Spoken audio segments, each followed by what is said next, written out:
had a lot of things to overcome and we made a lot of mistakes. But I'm here to say that we're just gonna learn from those.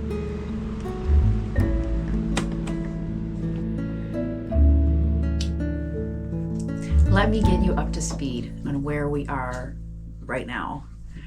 This is our grow room. Our grow room that we built last year.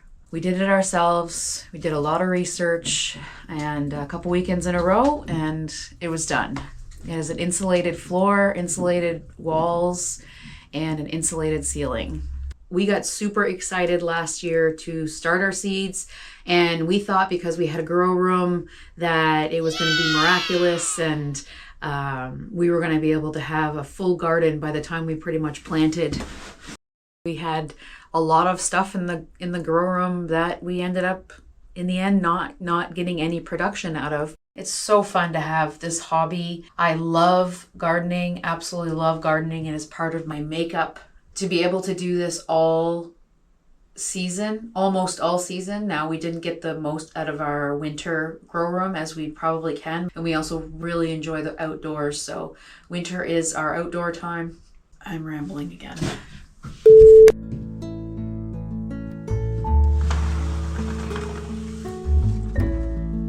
The cabbage need to go, the cabbage, right here, need to go out when they're about this small. Last year, they probably could have been in a 12-inch pot by the time we put them out. So that is a lesson that look at your maturity dates on the seed packs. So these ones are gonna get out of here soon. They're the Copenhagen. I don't know if you can see that or not. These ones grow massive. So hopefully this year, with any luck, we can get our sauerkraut made up and it'll be delicious.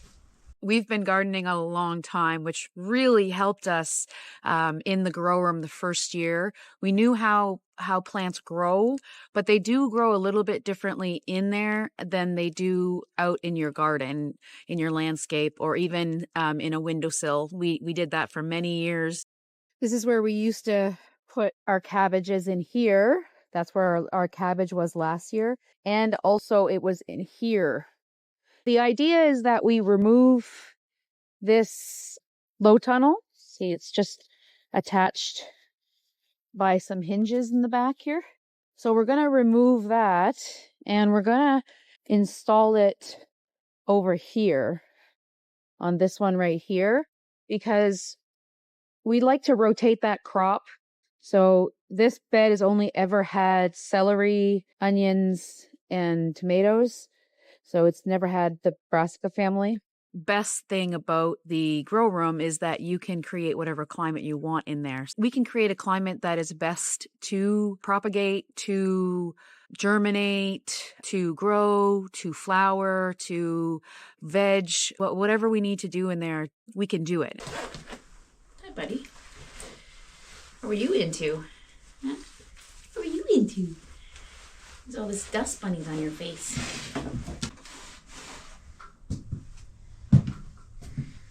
I have to say I'm actually very happy with where we are right now.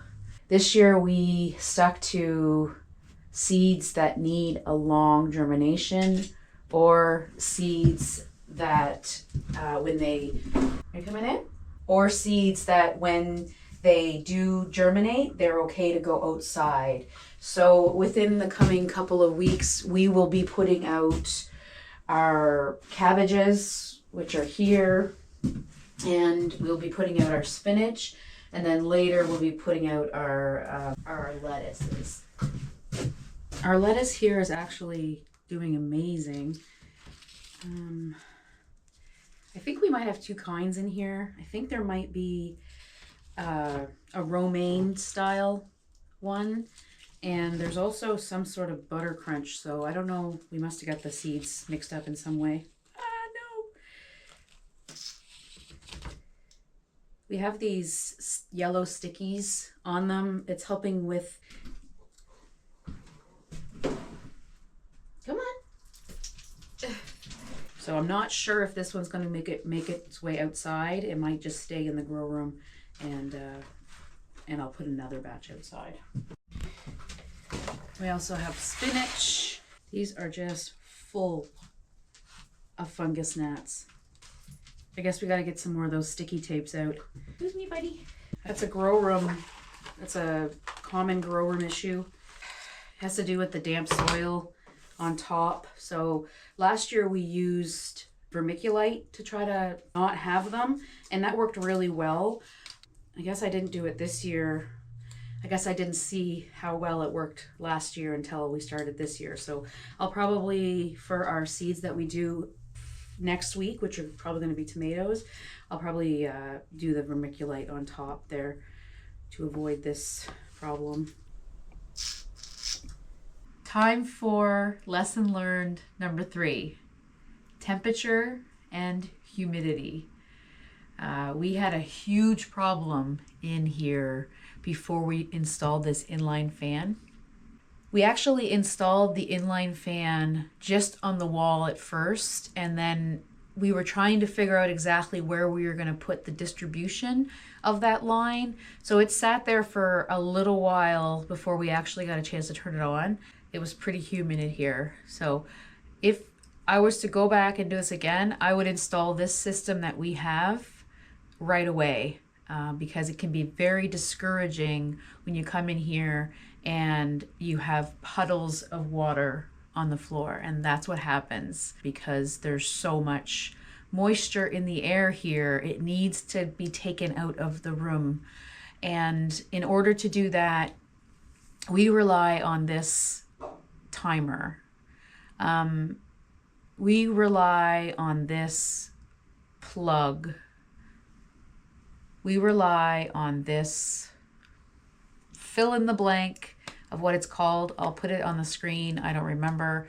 Basically, it is a device that you connect your equipment to, and it uses parameters. So you can say, okay, I want this room to be 17 degrees with a 40% humidity, and I don't want it to go over 24 degrees with maybe 55 humidity. And if that happens, then this system comes on.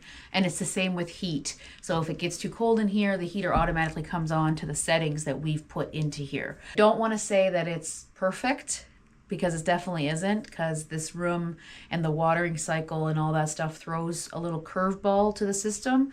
But it's definitely better than if we were responsible for coming in here and moving those gauges up and down manually, because let's be honest, we're working people. This room has to take care of itself in the day and in the night. So we have timers on our lights, and we also have this contraption here that takes care of the fan, the heater, and the dehumidifier. Another lesson learned this is one for the gardener, is storage. Make sure there's enough storage in your grow room. I have the storage for pots, extra trays. These are grow bags that are going to get filled up pretty soon. Actually, we did a great video on how to fill a grow bag last year. I'll link it in the description below. We also have this shelf here for storage. More than likely, this is going to end up with plants on it. But for right now, we need a place to have all this stuff. Plant tags. Soil test, so it tests the humidity in the soil and the pH in the soil. Stickies in there, and then markers. I have some seafood fertilizer and some BTK for the cabbages. Just miscellaneous tools. These are seeds that have already been planted in here, and I just have them in this container that we're able to close. Oh, Murphy's bowl. I just spilled it everywhere. Let's take a second and clean that up.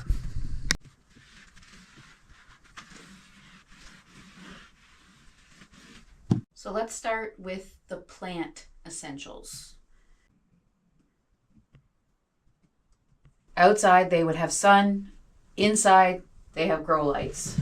We bought them on Amazon. I think they were 6 for 169 Canadian. Your plants also need water. And in our case, we don't have any running water out here yet. We fill up our 18-gallon jugs here with the runoff from the garage roof, and we use that to water our plants in here.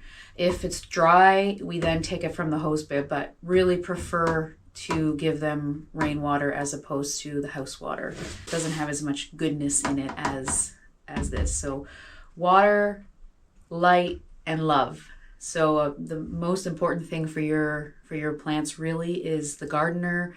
The gardener can make all the difference in the world. So make sure you're in your grow room tending to your plants. Now, we started our grow room project last January, and by end of February we had plants in here. And from our experience, that was way too early to start certain plants, but there are certain plants that need to be started that early here in zone 5. Let's do a quick list together about what we have growing in here right now. Evening of March 27th. We have started celery. We also have the original 1x1 cells of our hot peppers. Those ones still need to get a little bit bigger before they get transplanted. We have 6 hot peppers growing for a friend. We have carpet thyme and garlic chives. We are checking the germination on. We're propagating some houseplants. We're seriously deficient on houseplants. The next 2 trays are the cabbage that we're going to be putting outside very shortly. Next tray is 3 types of onions. And then we have experimental cannabis plant. And on the bottom row, as we already talked about, that is our lettuce and our spinach. And then we have more transplants from the hot peppers.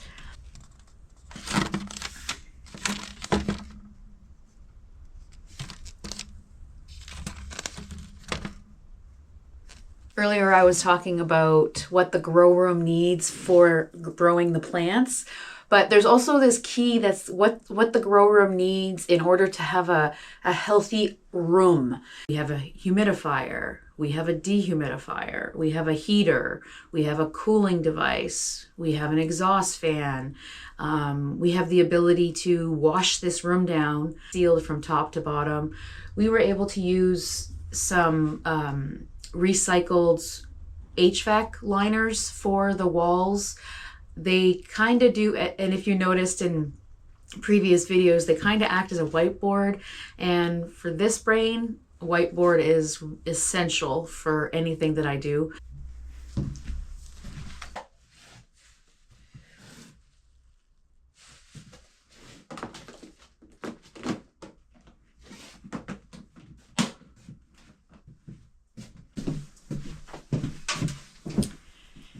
The next lesson learned is a good level table.